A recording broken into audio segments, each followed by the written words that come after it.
A haunting ordeal, children as pawns in contaminated blood scandal. For Richard Warwick, a survivor of the Treloar's college contaminated blood scandal, Monday's damning report brought a sense of vindication after decades of relentless campaigning. As a child at this specialized school for hemophiliacs, Warwick was unknowingly infected with HIV and Hepatitis C during experimental trials. They saw us as expendable, Warwick lamented to The Guardian. Out of the 122 boys who attended the school from 1970 to 1987, we know that 80 have died. Warwick and his fellow pupils were subjected to a callous and unethical treatment regimen.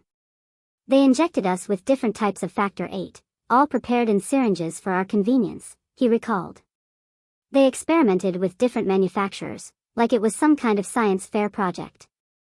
And we were just 8 or 9-year-old kids. I despise the term guinea pig, but that's exactly what we were, Warwick said.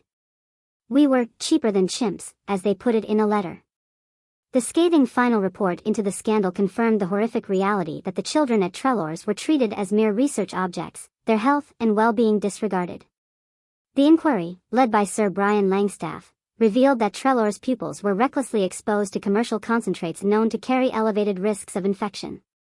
The staff's misguided pursuit of research advancements took precedence over the best interests of the vulnerable children in their care. The report highlighted the appalling lack of communication and consent surrounding the experimental treatments. Parents and children were given scant information about the risks involved, and parental approval was not sought for the use of different treatments. The callousness extended to the manner in which pupils were informed of their HIV infection.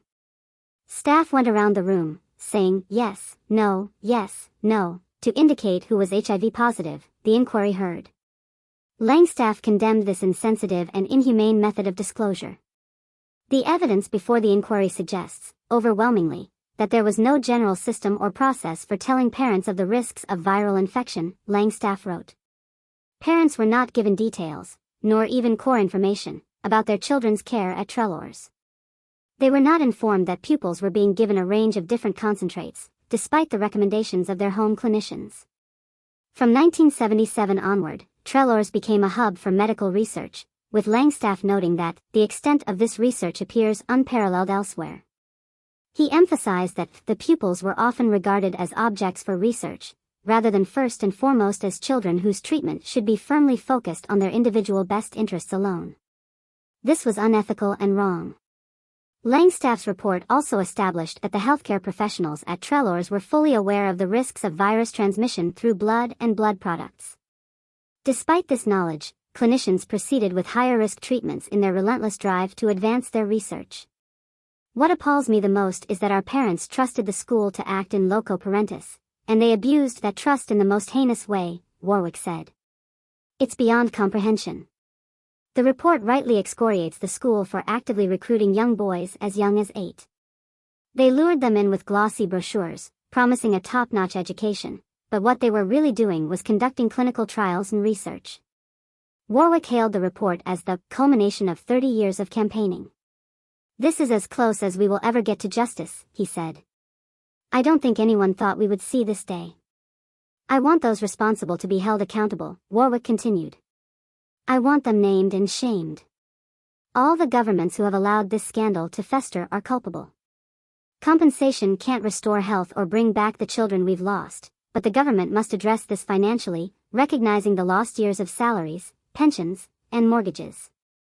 There's been a lifetime of suffering while the government dragged its feet.